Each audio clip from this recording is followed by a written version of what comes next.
सूक्ति ग्रंथ अध्याय 1।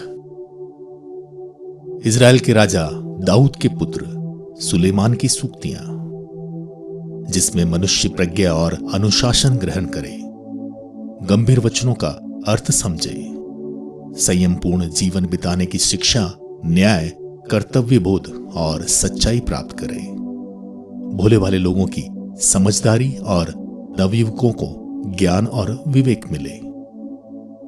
ज्ञानी इन्हें सुनकर अपना ज्ञान बढ़ाए और विवेकी व्यवहार कुशल बने। वे कहावतों और दृष्टांतों का, मनीषियों की उक्तियों और पहेलियों का अर्थ समझे। प्रज्ञा का मूल स्रोत प्रभु पर श्रद्धा है, किंतु मूर्ख लोग प्रज्ञा और अनुशासन का तिरस्कार करते हैं। पुत्र, अपने पिता की शिक्षा पर ध्यान दो, अपनी माता की सीख अस्वीकार मत करो।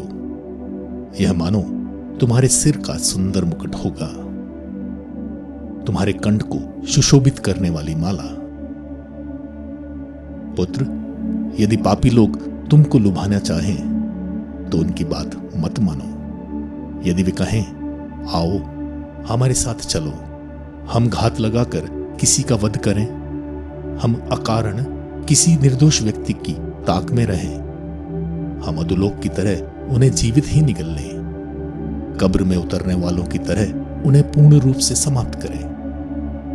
हमें सब प्रकार की बहुमूल्य वस्तुएं मिल जाएंगी, हम लूट के माल से अपने घर भर लेंगे। हम में से एक बनो, हम सभी की एक ही पूंजी होगी। पुत्र, ऐसे लोगों का साथ मत दो, उनके मार्ग पर पैर मत रखो, क्योंकि उनके कदम बुराई की ओर बढ़ते हैं, वे रक्त बहाने को दौड़ते हैं। जब पक्षी देख रहे हों तो जाल बिछाना व्यर्थ है। ये लोग अपने ही लोगों का वध करते और अपने ही जीवन की घात में बैठते हैं। यह उन लोगों की गति है जो पाप की कमाई एकत्र कर ऐसी कमाई मनुष्यों की जान लेती है। प्रज्ञा सड़कों पर उच्च स्वर से पुकार रही है, उसकी आवाज चौकों में गूंज रही है। वह भीड़ भरी सड़कों पर पुकार रही है, वह नगर के फाटकों पर अपना संदेश सुनाती है। अज्ञानियों, तुम कब तक मूर्खता पसंद करोगे? उपहासक कब तक उपहास करते रहेंगे? मूर्ख कब तक ज्ञान से बैर रखेंगे? यदि तुम मेरी चेतावनी पर ध्यान दोगे तो मैं तुमको अपना आत्मा प्रदान करूंगी और तुम पर अपना संदेश प्रकट करूंगी। मैंने पुकारा और तुमने मुझे अस्वीकार किया, मैंने अपना हाथ पसारा और तुमने ध्यान नहीं दिया। तुमने मेरे परामर्श का तिरस्कार किया और मेरी चेतावनियां ठुकराई, इसलिए मैं तुम्हारी विपत्ति पर हंसूंगी, तुम पर आने वाले आतंक का उपहास करूंगी। अब आतंक तुम पर आंधी की तरह छा जाएगा, जब विपत्ति बवंडर की तरह तुम पर टूट पड़ेगी, जब दुख और संकट तुमको अभिभूत करेंगे, तब वे मेरी दुहाई देंगे, किंतु मैं उत्तर नहीं दूंगी। वे मुझे खोजेंगे, किंतु मुझे नहीं पाएंगे। उन्होंने ज्ञान से बैर रखा और प्रभु की श्रद्धा नहीं चाही।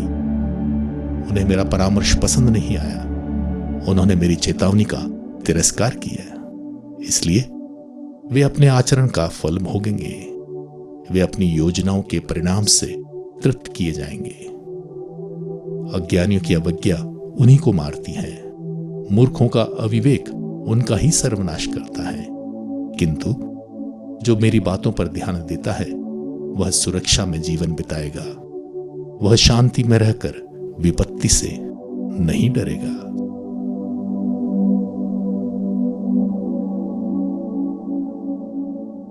नीति वचन अध्याय 2।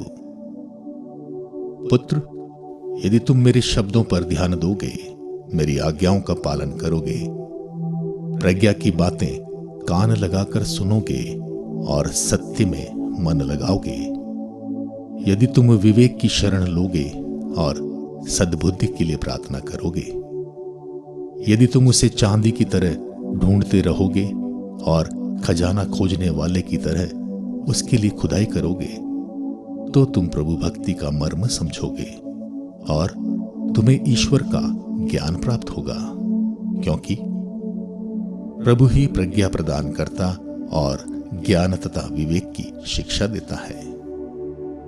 वह धर्मियों को सफलता दिलाता और ढाल की तरह सदाचारी की रक्षा करता है। वह धर्म मार्ग पर पहरा देता और अपने भक्तों का पथ सुरक्षित रखता है। तुम धार्मिकता और न्याय, सच्चाई और सन्मार्ग का मर्म समझोगे। प्रज्ञा तुम्हारे हृदय में निवास करेगी और तुम्हें ज्ञान से आनंद प्राप्त होगा। विवेक तुम्हारा मार्ग प्रशस्त करेगा, समझदारी तुम्हारी रक्षा करेगी। प्रज्ञा तुम्हें दुष्टों के मार्ग पर चलने से रोकेगी, उन लोगों से जो कपटपूर्ण बातें करते हैं, जो सन्मार्ग से भटककर अंधकार के मार्ग पर चलते, जो पाप करना पसंद करते और बुराई की दुष्टता का रस लेते हैं, जिनके मार्ग टेढ़े मेढ़े हैं, जो कपटपूर्ण व्यवहार करते हैं। प्रज्ञा तुमको परिस्त्री के जाल से बचाएगी, उस व्यभिचारिणी के सम्मोहक वचनों से जिसने अपनी युवावस्था के साथी का परित्याग किया और अपने ईश्वर का विधान भुला दिया। उसका घर मृत्यु की ओर, उसका पथ अधोलोक की ओर ले जाता है। जो उसके अंदर जाता है वह लौटकर जीवन के मार्ग पर फिर पैर नहीं रखता। इसलिए तुम अच्छे लोगों के पथ पर चलोगे, तुम धार्मिकों के मार्ग से नहीं भटकोगे। निष्कपट लोग देश के अधिकारी होंगे, निर्दोष लोग उसमें निवास करेंगे, किंतु दुष्ट देश से निर्वासित होंगे, विधर्मी उससे निकाले जाएंगे।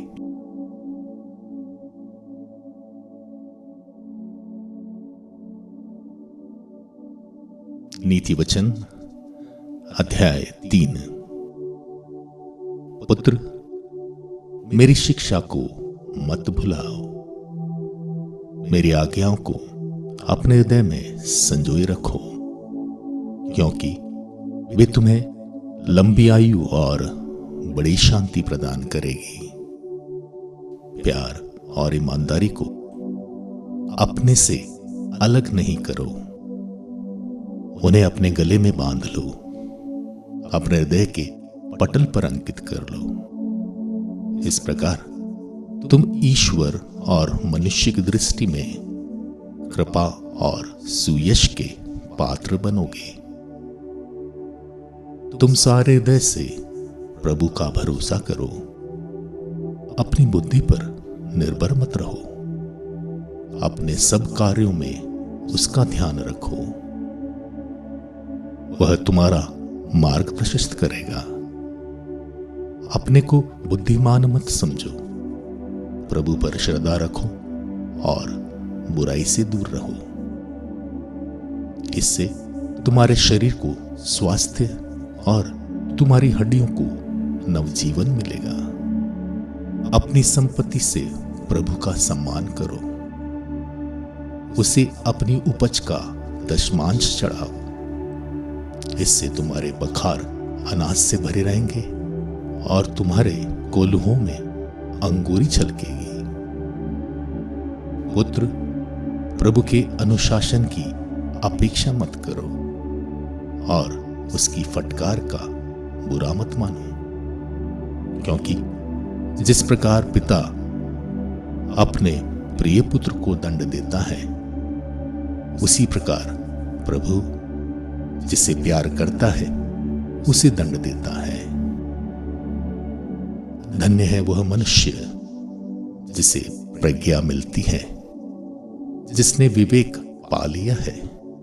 उसकी प्राप्ति चांदी की प्राप्ति से श्रेष्ठ है। सोने की अपेक्षा उससे अधिक लाभ होता है। उसका मूल्य मोतियों से भी बढ़कर है। तुम्हारी कोई अनमोल वस्तु उसकी बराबरी नहीं कर सकती। उसके दाहिने हाथ में लंबी आयु और उसके बाएं हाथ में संपत्ति और सुयश है। उसके मार्ग रमणीय हैं और उसके सभी पथ शांतिमय हैं। जो उसे प्राप्त करते हैं उसके लिए वह जीवन वृक्ष है। धन्य है वे लोग जो उसे संजोए रखते हैं।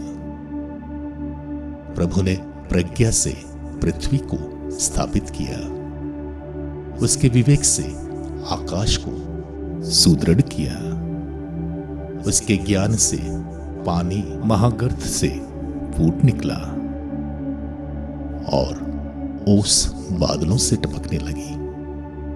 पुत्र, समझदारी और विवेक सुरक्षित रखो,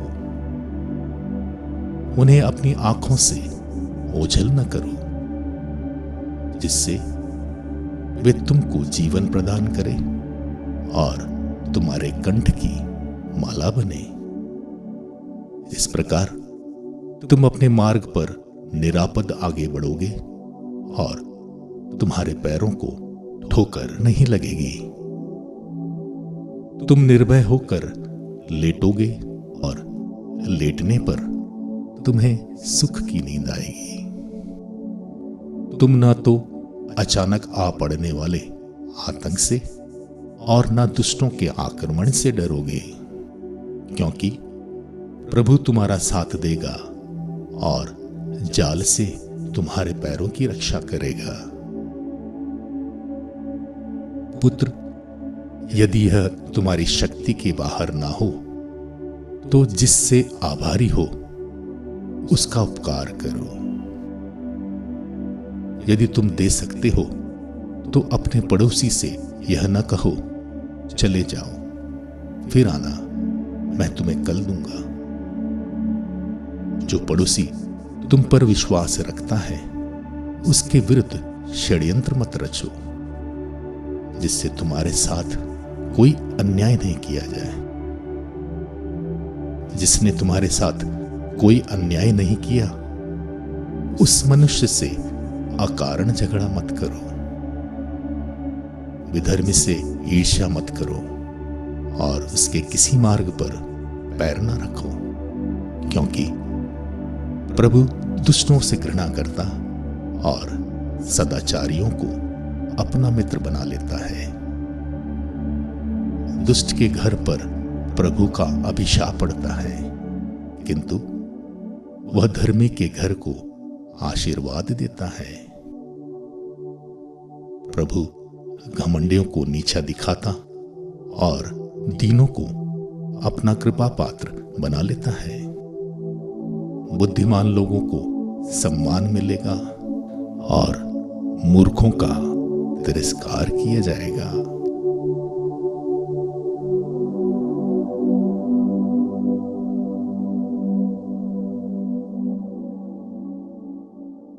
पुत्रों, पिता की शिक्षा पर ध्यान दो, समझदार बनने का प्रयास करो। मैं तुम लोगों को ज्ञान की बातें बता रहा हूं, मेरी शिक्षा का तिरस्कार मत करो। मैं भी अपने पिता का आज्ञाकारी पुत्र था। मेरी माता मुझे इकलौते पुत्र की तरह प्यार करती थी। मेरे पिता ने यह कहते हुए मुझे शिक्षा दी, सारे हृदय से मेरी शिक्षा अपनाओ, मेरी आज्ञाओं का पालन करो और तुम्हें जीवन प्राप्त होगा। प्रज्ञा और समझदारी प्राप्त करो। मेरे शब्द याद रखो और उनसे नहीं भटको। प्रज्ञा का परित्याग मत करो और वह तुम्हारी रक्षा करेगी। उसको प्यार करो और वह तुम्हारी देखरेख करेगी। सबसे पहले प्रज्ञा प्राप्त करो, किसी भी कीमत पर सद्बुद्धि प्राप्त करो। इसे संजोए रखो और यह तुम्हें सम्मान दिलाएगी। यह तुम्हारे कंठ में एक मनोहर माला डालेगी और तुम्हें महिमा का किरीट प्रदान करेगी। पुत्र, सुनो, मेरी बातों पर ध्यान दो और तुम्हारी आयु लंबी होगी। मैं तुम्हें प्रज्ञा का मार्ग दिखाता और सन्मार्ग पर ले चलता हूं। तुम आगे बढ़ोगे तो बाधा नहीं होगी।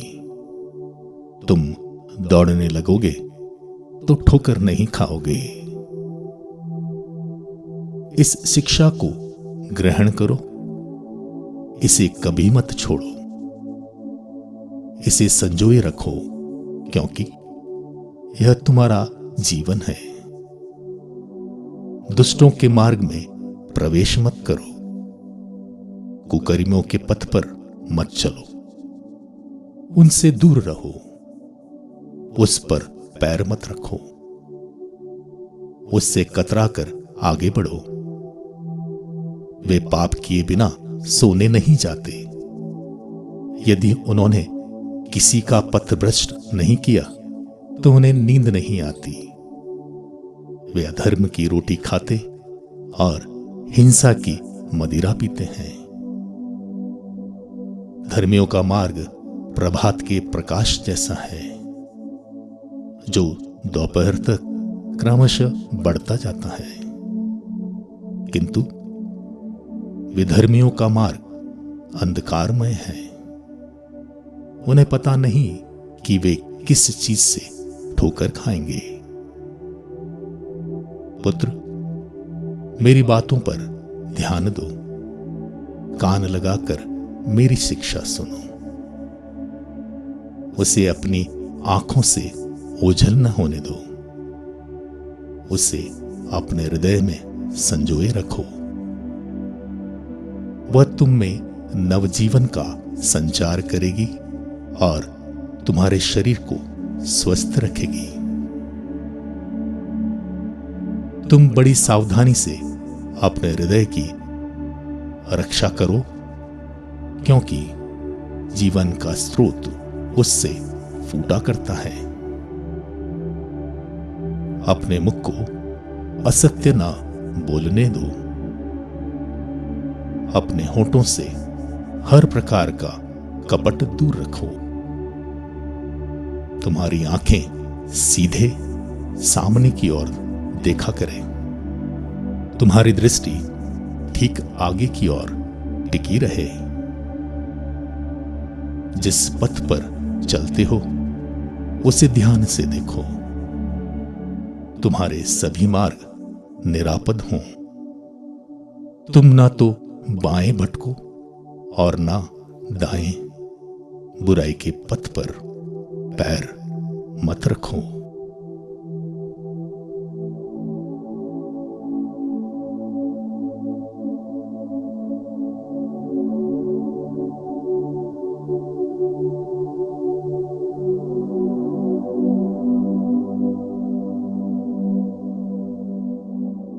नीति वचन अध्याय 5। पुत्र, मेरी प्रज्ञा पर ध्यान दो, मेरी शिक्षा कान लगाकर सुनो, जिससे तुम विवेकशील बने रहो और तुम्हारे होंठ ज्ञान की बातें बोलें। व्यभिचारिणी के होठों से मधु टपकता है और उसकी वाणी तेल से भी चिकनी है, किंतु अंत में वह कड़वी और दुधारी तलवार जैसी तेज होती है। उसके पैर मृत्यु की ओर बढ़ते हैं और उसके कदम अधोलोक की ओर। वह जीवन के मार्ग का ध्यान नहीं रखती, उसके पथ टेढ़े मेढ़े हैं और उसे इसका पता नहीं। पुत्र, मेरी बात सुनो, मेरी शिक्षा की उपेक्षा मत करो, उससे दूर रहो, उसके घर की दहली पर पैर मत रखो। कहीं ऐसा ना हो कि तुम अपनी मर्यादा खो बैठो और अपना जीवन उस निर्दय को अर्पित करो। ऐसा ना हो कि पराये लोग तुम्हारी संपत्ति से तृप्त हों, अपरिचित का घर तुम्हारे परिश्रम से लाभ उठाए, और जब तुम्हारे हाड़ मांस घुल गए हों तो तुम्हें जीवन के अंत में रोना पड़े। तब तुम कहोगे, मैंने अनुशासन से घृणा क्यों की, मेरे हृदय ने परामर्श का तिरस्कार क्यों किया, मैंने अपने गुरुओं की वाणी पर ध्यान क्यों नहीं दिया, मैंने शिक्षकों की बातों पर कान क्यों नहीं दिया, मैं समस्त समुदाय की सभा के सामने सर्वनाश के कगार पर पहुंच गया हूं। अपने ही कुंड का पानी पियो, अपने ही कुएं के बहते स्रोत से, क्योंकि तुम्हारे जल स्रोत घर के बाहर, तुम्हारी जलधाराएं सड़कों पर बहे, इन पर तुम्हारा ही अधिकार हो, इनमें तुम्हारे साथ किसी पराये की साझेदारी नहीं। तुम्हारे जल स्रोत को आशीर्वाद प्राप्त हो, तुम अपनी युवावस्था की पत्नी, उस सुंदर हिरणी, उस रमणीय मृगी से सुखी रहो, उसका प्रेम स्पर्श तुमको तृप्ति प्रदान करता रहे, उसके प्रेम तुमको मोहित करता रहे। पुत्र, क्यों तुम व्यभिचारिणी पर मोहित होते हो, क्यों तुम परिस्त्री के गले लगते हो। प्रभु प्रत्येक के आचरण का निरीक्षण करता और उसके सभी मार्गों की जांच करता है। दुष्ट अपने ही कुकर्मों की जाल में फंसता है, वह अपने ही पापों के बंधनों से बंधता है, वह अनुशासन की कमी से मर जाएगा, उसकी अपनी मूर्खता उसका विनाश कर देगी।